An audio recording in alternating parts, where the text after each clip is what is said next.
Hey Ian, when I got your call, I came right away. What's the important mission you need me for? Oh, hi Josh.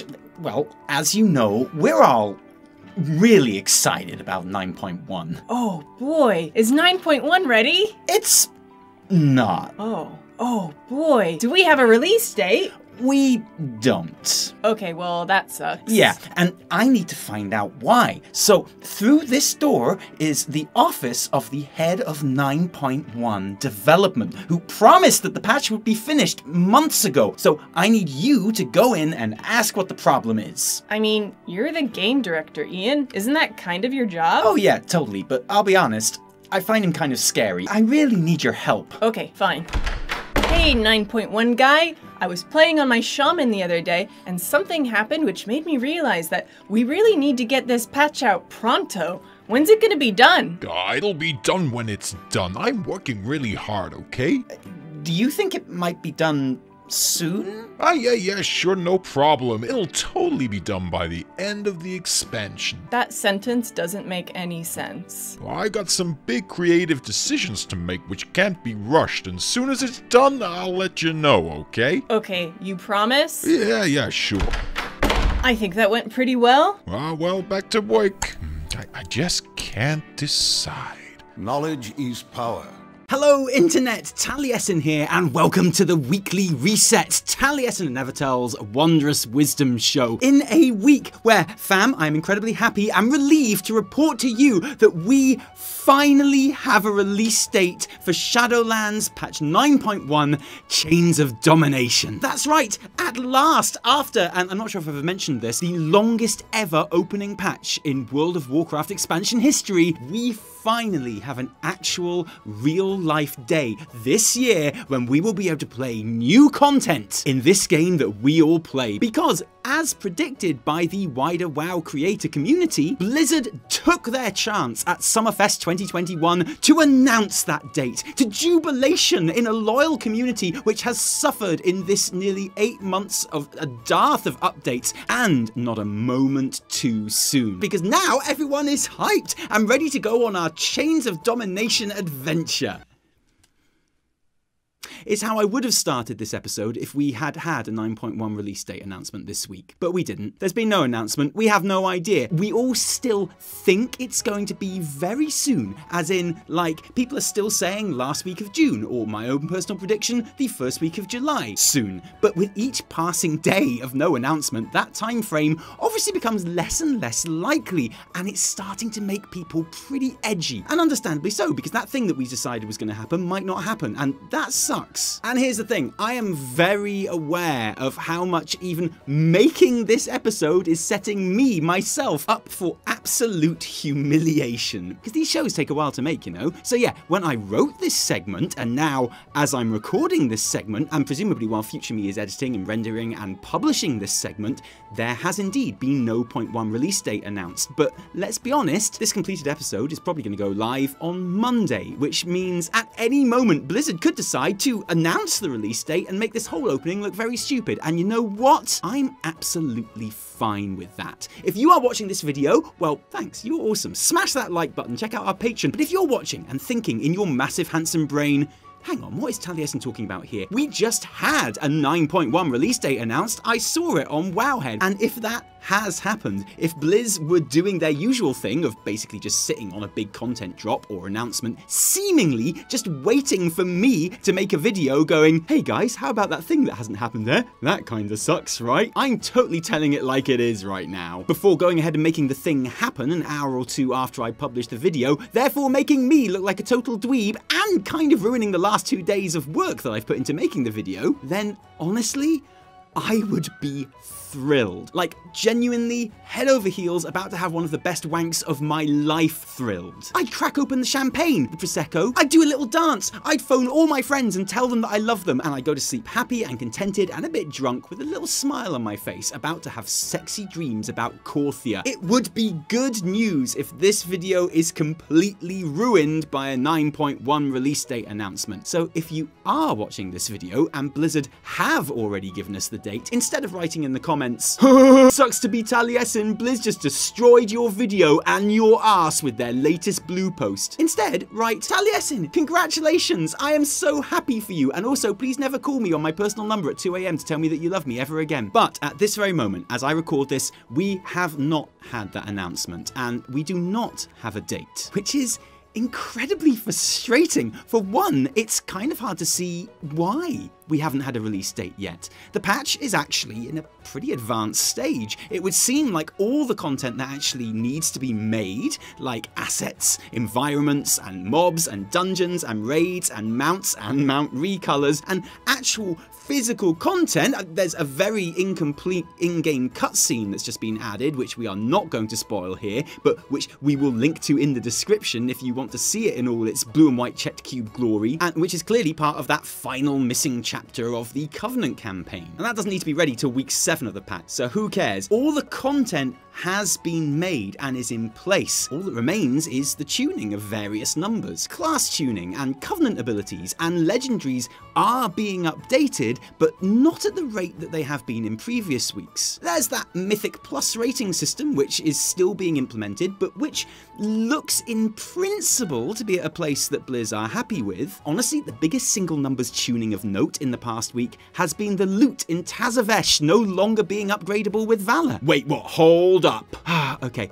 It's not really what we're talking about right now, like it's a bit of a detour, but yeah. Previously on the PTR, the gear in the upcoming Mythic Mega-dungeon Tazavesh, the Veiled Market, dropped at item level 210, but could be upgraded with Valor to a maximum of 246, if, of course, you have the Keystone Master achievement for Season 2, which previously had required you to time each dungeon at plus 15 key or higher, now requires that you have a Mythic Plus rating of 2000. Since the change, however, Tazavesh loot drops at item level 226, and can't be upgraded, placing the loot from the new dungeon at the same level as normal Sanctum of Domination raid gear or the gear at the end of a plus 7 key, which brings the item levels in Taza in line with that of previous expansions Mythic Mega-dungeons Kara and Mecha, which was of course greeted with delight on the forums, where players expressed their relief that Blizz would be sticking to a system that had worked before and which was popular and weren't just changing things for the sake of, no, it was a shit show, obviously. It's like they don't even want us to play 9.1. I honestly feel like they're trying to kill this game. This company is going down the drain, fast. Patch is not even live and you still make fish choices like always. Why are you releasing a dungeon if it's not available in Mythic Plus? Why would you intentionally release dead content? And first of all, as you know, Mythic Mega-dungeons are never available in Mythic Plus the first season that they're available. You would fully expect Taza to be split in 2 for Mythic Plus in patch 9.2, like Kara and Mecha before them. But I can understand some of this frustration. The other 8 dungeons in Shadowlands drop gear that is upgradable with Valor in Mythic 0, which is essentially what a Mega Dungeon is, so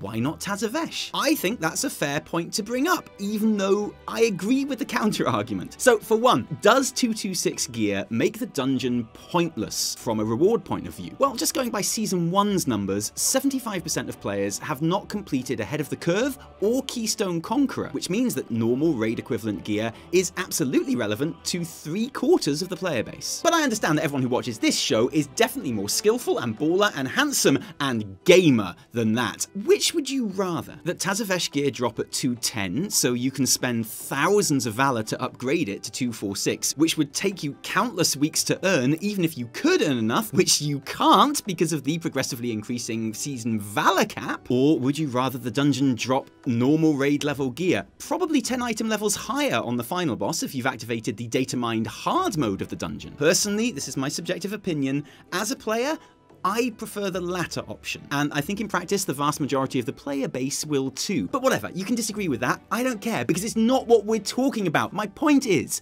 that the patch is pretty much ready. PTR builds are boring now because there's nothing really to add anymore. Some of the biggest excitement this week was Blizz putting out a blue post explaining how you get flying in 9.1. You do the Covenant campaign mission in week 2 like we told you months ago. But they accidentally used the word purchase when talking about how it would be account-wide, which made lots of people think that you would actually have to purchase it, when actually you don't have to purchase it. And Blizz had to clarify that you don't really have to purchase it. And okay, when I said lots of people, most people didn't even notice the word purchase anyway, because we only skimmed the blue post, because we've all known how we were going to get flying for months. And yes, really, this patch is surely almost ready to go, so why no release date, Blizz? Unless, of course, there has been a release date by now, in which case, thanks for the release date, Blizz! And so yeah, it is easy for us to laugh at comments on the forums overreacting to the slightest little thing, but honestly, I can't really blame anyone for being edgy right now. The fact is, this is far too long without a major content patch, and it doesn't matter whether the reasons for that are understandable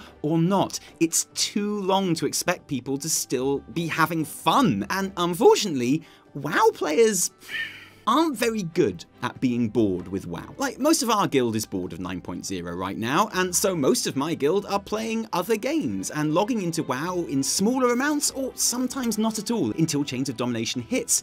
And that's okay. It sucks it's such a long wait, and Blizzard sucked for making us wait so long, but no one I know takes it personally. It's not a betrayal, except to some players, it kind of is. And so playing another game when there hasn't been an update in WoW for 8 months shifts from being something that obviously you'd probably do to it being something far more symbolic than that. And so it's time to talk about Final Fantasy XIV. A brilliant game, apart from the Praetorium, which needs to be killed with fire, obviously. A game that I myself has had a subscription to on and off for over 4 years now, because I really like it, except the Praetorium, which needs to be dissolved in acid and buried in the desert. A game which, out of all of the big MMOs, is probably the one that feels the most similar to WoW, with some cool features that WoW doesn't have, which has a quality free trial option at the moment and plenty of hype around it after a recent new expansion reveal. It makes sense that a lot of WoW fans would play a different game in WoW downtime, and it makes sense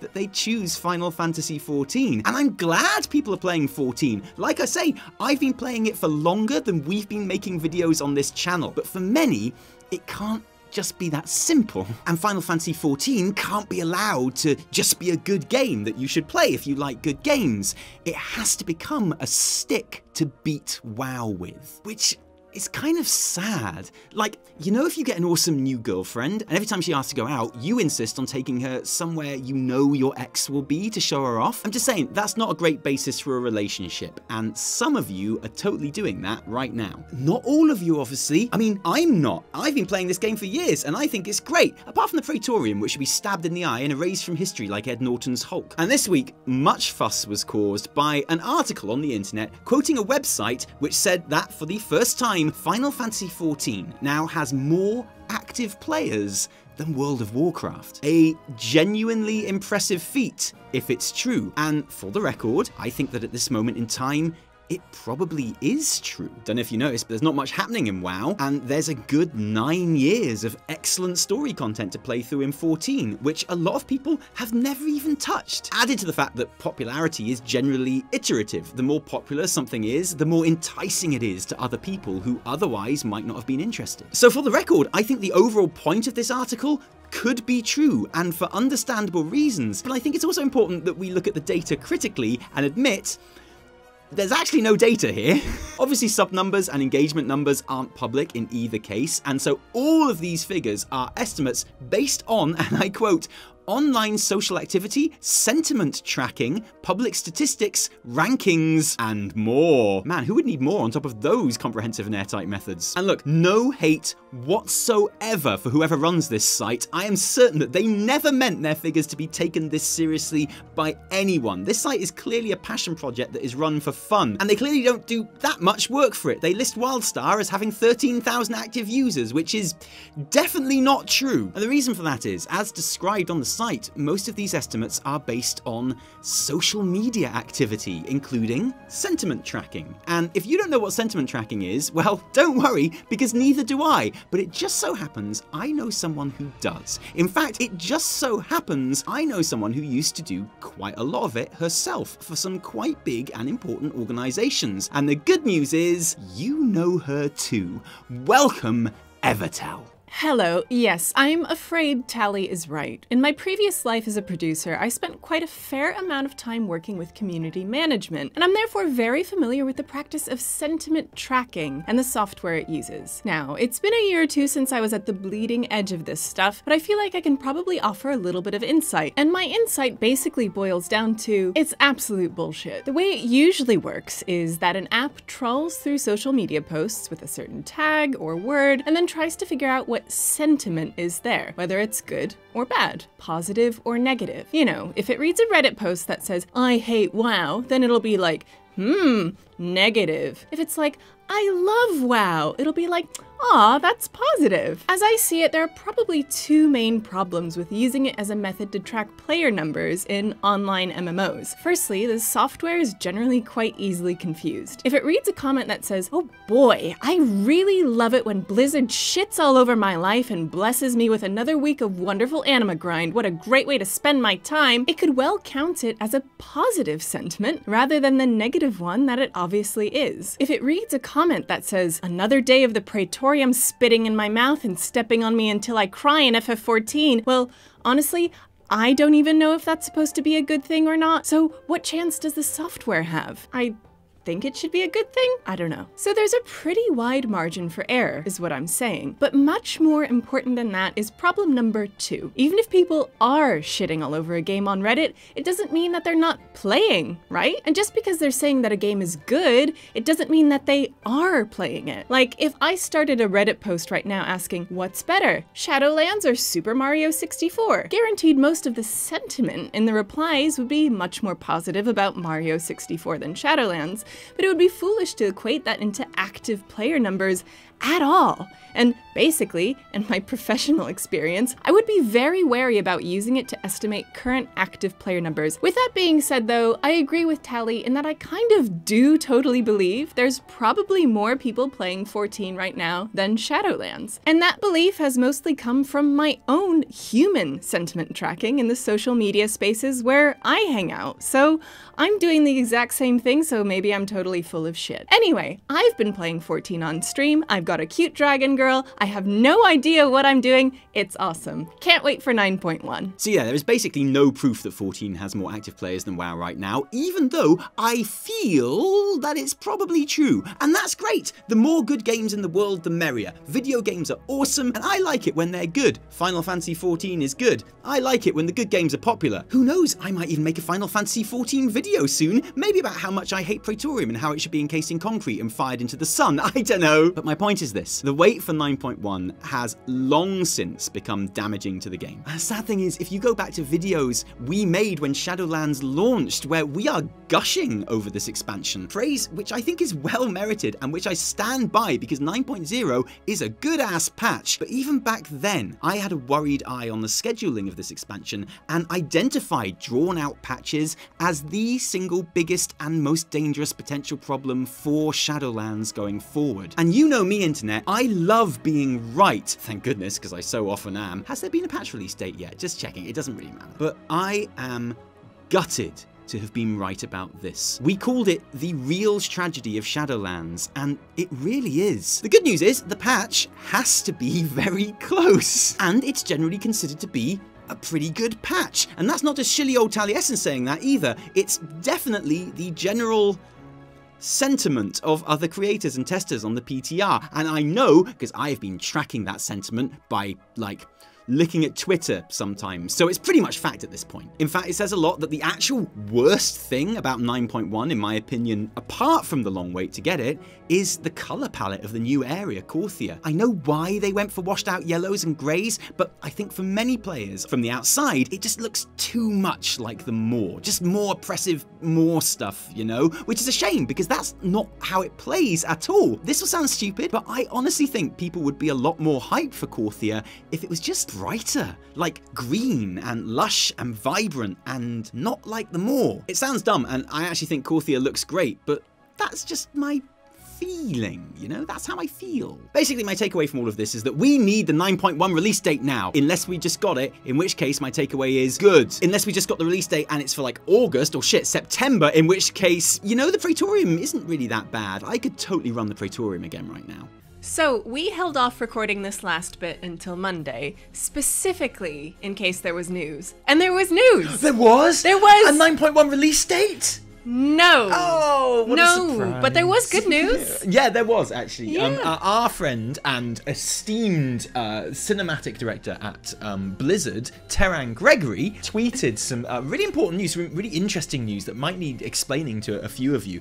He is now the lead cinematic narrative designer on World of Warcraft. What does that mean, Tally? Well, exactly, that's the thing. A lot of you will be surprised to know that Terran Gregory didn't actually specifically work with Team 2, with the World of Warcraft development team. He was part of the cinematics department in Blizzard, who are a separate department. Every game that needs cinematics, they go through the cinematic department, and cinematic department goes, yo, yeah, what do you need? What do you need? And they make it happen. Now, Terran Gregory is very closely associated with WoW because like that's always been his thing. It's how he kind of like joined the company in the first place and what have you. He's made the good stuff. Exactly, but he's never been officially associated with it until now. So this is actually like a major development for any like Blizzard team, but particularly World of Warcraft. He's now like an integrated part of the narrative design team, which means he works kind of like directly with Steve Danusa on literally coming up with story beats and like the structure of the story and how that's going to fit into the game, and like how obviously in his case cinematics can be a big part of that, and perhaps even influencing where the game goes. Well, I don't know how these things work. Yeah, exactly. I can imagine like a time where Steve Danusa is sitting there going, do we have like this really good idea that I have that everyone's going to love, or do we do this really bad idea that everyone's gonna hate? I can't decide. And Terran Gregory would be like, I can make a really good cinematic for that good one that everyone will like. And Denise would be like, well, that decides it then. We'll do the good expansion. I suspect it was a move that Terran has been kind of agitating for maybe the last 10 years or so. And it's really awesome to like finally see that it's kind of come to fruition. I know for a fact that he's incredibly excited about it. And I know that Steve Danusa is really excited about it. I know it's going to be like, it can only be good news for WoW, right? Absolutely. Going forward. So congratulations, Terran. Congratulations, WoW. We look forward to see the fruits of your narrative journey together. Aww. We'll be on it. I can't wait. Yeah, well, I mean, I literally can't wait. As in, I cannot wait any longer. Speaking of, I mean, what is it again? Taliesin's rule, whereby you predict something and it happens the next day? Yeah, or within hours of the video, right? Hours. So, I mean, basically, as soon as I release this video, it's likely that 9.1 will be announced.